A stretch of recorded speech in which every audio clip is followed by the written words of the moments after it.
Abooluganda, Mukama waffe Yesu Kristo yeebazibwe nnyo era aweebwe nnyo ekitiibwa. Neebaza Mukama olw'ekiseera kino era olw'akaseera kano nate mu maaso ga Mukama okuba nga nate era akyayogera naffe okuba nga tubaako bye twongera okumanya. Era nga nsaba Kitaffe, Omwana n'Omwoyo Omutukuvu mu linnya erya Yesu ayogere eri abantu be, kubanga Bayibuli egamba nti abakulemberwa Omwoyo wa Katonda be baana ba Katonda. Nange nsaba Omwoyo Omutukuvu y'aba ayogera eri obulamu bwaffe ffenna, ate era twambaze ekisa, tukyuke ate era tukole nga bw'ayagala, nga bw'ali omulamu, tugonde mu linnya erya Yesu. Amiina.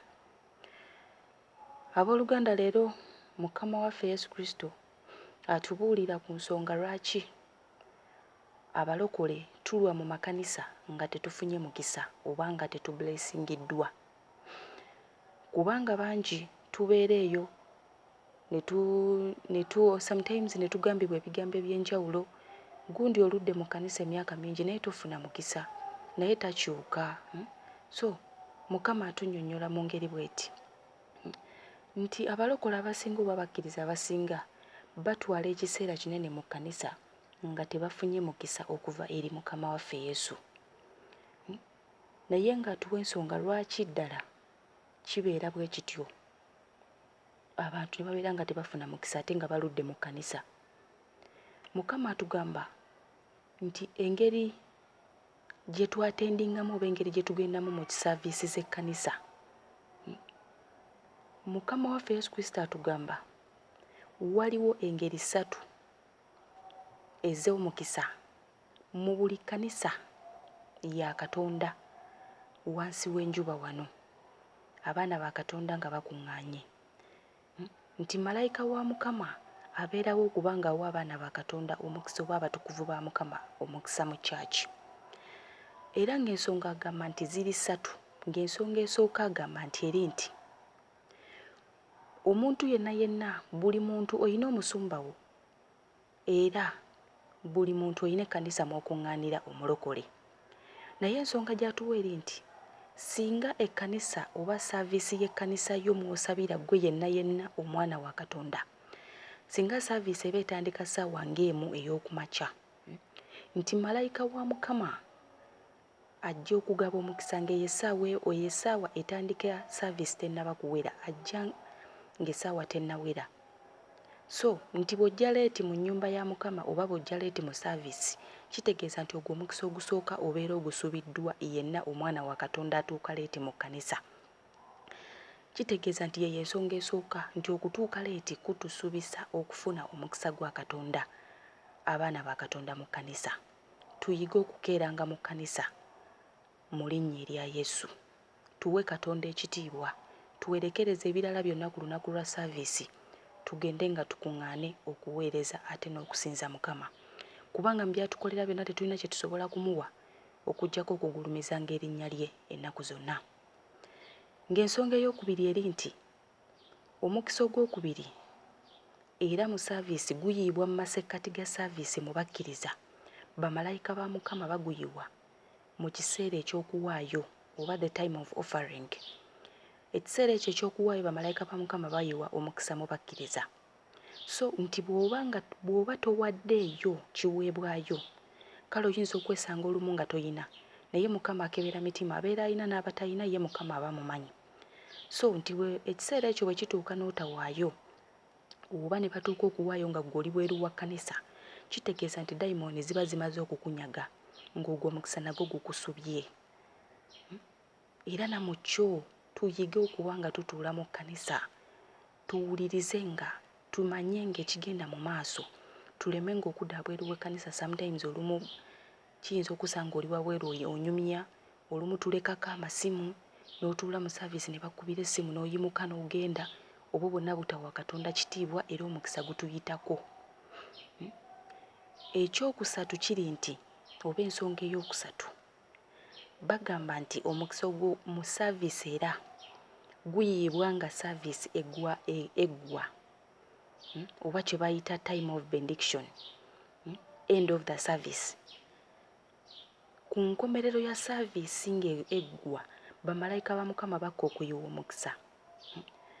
Kitegeeza nti omuntu yenna alina bw'ova mu nnyumba ya Katonda oba bw'oleka ekkanisa before time oba bw'olekera saavisi nga tennaggwa n'ogireka wakati n'obaako ky'ogendamu oba n'obaako puroguramu yo gy'ogendamu n'oleka ng'omusumba akyabuulira n'otamaliriza saavisi, ogwo omukisa nagwo guba gukusubye.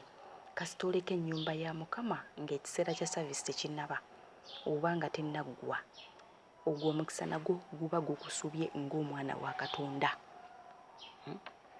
Era nga Mukama ayongera okutugamba nti abalokole oba abakkiriza tulekere awo okubanga tuteeka attensioni yaffe oba tuteeka nnyo amagezi gaffe ku masimu.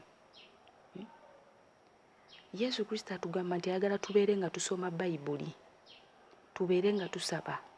Naye abaana ba Katonda oluzuukuka tuzuukukira ku masimu. Ate Mukama agamba ekitali kituufu mu maaso ge. Era bongera okutugamba Mukama okugatta ku ekyo nti omukkiriza omutuufu oyina okuba nga okuuma okutangaala kwo okubeera mu bwenyi bwo, ng'otambulira mu kkubo ery'ekitangaala. Kubanga okutangaala okwo bwe kukuvaako kukubeera mu bwenyi, dayimooni ziba zigenda kukulumba.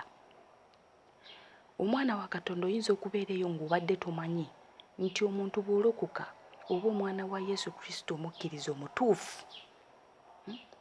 Tetulina abooluganda kubeera nga tulokoka mu bigambo, wabula tulokoke ne mu bikolwa byonna. Kubanga abaana ba Katonda bangi tugamba tuli balokole ne tukkiriza Yesu naye ate mu bikolwa nga tukola bya Sitaani. Ensonga lwaki abantu bagenze nnyo mu geyeena. Twatula obulokozi ensi n'ekulamanya nti oli mulokole naye ng'ebikolwa byo bikweganya Yesu Kristo olw'okuba nga bibi tebigendera ku kigambo kya bulokozi ky'oyatula. So omukkiriza yenna omutuufu bakugamba nti okutangaala kwo kukubeera mu kyenyi. Buli mwana wa Katonda olina okutangaala mu kyenyi kyo nga bw'olaba Yesu Kristo bw'ali ekitangaala. Era kyovula nti batugana okusinza kino ekifaananyi ky'omusajja gwe tuyita Yesu. Lwaki? Katonda waffe oba Yesu Kristo si mwana wa muntu nga bwe tweraba nti ali mu mubiri nga ffe. Yesu mwoyo ate kitangaala. So okutangaala okwo ffenna abaana be kwe tubeera nakwo mu bwenyi bwaffe. Era mu nsi ey'omwoyo mu mubiri tokulaba naye mu nsi ey'omwoyo kukubeerako singa oba oli mulokole mutuufu ate ng'otambulira mu kkubo ery'omusana. Buli w'okuuma okutangaala okwo mu bwenyi bwo, dayimooni ziba tezikusemberera. Mukama aba akuyamba n'okugamba n'obeera nga Mukama akuziyiza n'omubi obutakukema okugwanga mu mitego gy'omubi Sitaani, kubanga emyoyo giba gikutya egyandikusemberedde okukukozesa ensobi mu maaso ga Mukama. So tubeere nga tukuuma okwakayakana kwaffe mu bwenyi bwaffe nga tutambulira mu kkubo lya Mukama. Abooluganda tulina okuba nga tudda eri Omwoyo Mutukuvu, abalokole ffenna oba abakkiriza. Tudde eri Mukama, tudde eri Omwoyo Mutukuvu, tuviire ddala ku bintu by'ensi. Bw'atyo Mukama bw'atugamba era twongere okuba nga tukyuka. Ezo ensonga satu z'atuwadde okubanga abalokole tulwawo okubanga tublessingibwa oba tulwawo okubanga tuweebwa omukisa. Kubanga abaana ba Katonda waliwo abantu abamu najja n'ekiweebwayo mu kkanisa n'agaana okuwaayo, n'addayo nazeewaka n'atamanya nti ogwo omukisa guba gumusubye. Kati yenna abadde akikola manya nti ne bw'otuuka mu saavisi n'owaayo, Mukama akuwa omukisa mu okuwaayo kw'oba owaddeyo, kubanga ekyoba owaddeyo kiba kigenda kukola omulimu mu nnyumba ya Mukama. Ate mujjukire nti buli bulungi bwe tukola ku nsi kuno mu ggulu ku bwakabaka bwaffe abalokole bumultiplyingibwa bugabisibwamu emirundi 100 ku 100 ku bintu ebirungi bye tuba tukoze. Omuntu osobola okubeera nga olunaku obanga bwe batugambye nti saavisi bw'ebeera etandika, obudde tulina okukwata obudde. So twewalenga emirimu gye tusookanga okukola ku lunaku lw'okugenda mu saavisi. Tusooke tugende ng'eri Mukama kubanga yateekeddwa okutuyamba n'okukola byonna mu linnya erya Yesu. Ebiseera ebisinga tuba ne programs ng'abaana ba Katonda. Olumu ne weekanga ng'otuuse mu saavisi n'ogenda n'ekirowoozo ng'omubi akutaddemu ekirowoozo ko ngende nsabeko ekitundu kasita ntuuseeyo, olumu ekiweebwayo n'omaliriza ng'okirekedde munno akuweereyo n'osabako katono n'ogenda. Batugambye ne bw'otamalaayo saaviisi, omukisa ogw'enkomerero ya saaviisi oba ogusubiddwa. So tukyuke mu ngeri emu oba endala. Bw'atyo Mukama bw'atugamba. Obulungi bwa Katonda bweyongere eri obulamu bwaffe. Tulabe ng'ate Mukama ekigambo kye kituukirire, kuba yatugamba nti ku nsi 10 ne mu ggulu anaatuwa 10.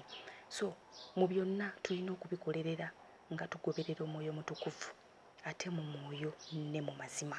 Kubanga omuntu atalina Mwoyo Mutukuvu toyina w'osobola kukolera kintu kyonna kisanyusa Katonda. Tusooke tudde eri Omwoyo Mutukuvu, tudde eri Mukama, tuve mu butamanya bwe tulimu. Obulokole tuleme okubutwala nga bwe twagala. Abooluganda, Mukama yatutonda mu kwagala kwe, so si mu kwaffe. Teyatutonda kukola bye twagala, wabula ye by'ayagala. So tugezeeko okukyuka, tumubuuze by'ayagala, tugonderenga Mukama. Ennaku atulekera ennaku ez'okukola, naye olunaku lw'okugenda mu maaso ge tuluwenga ekitiibwa, tumugulumizenga mu mwoyo ne mu mazima. Bw'anaasanyukanga n'asituka ne ku ntebe ye okutuwanga naffe essanyu lye twetaaga. Mukama abanjagalire era abampeera omukisa mwenna mu linnya erya Yesu Kristo, omwana wa Katonda omulamu. Amiina.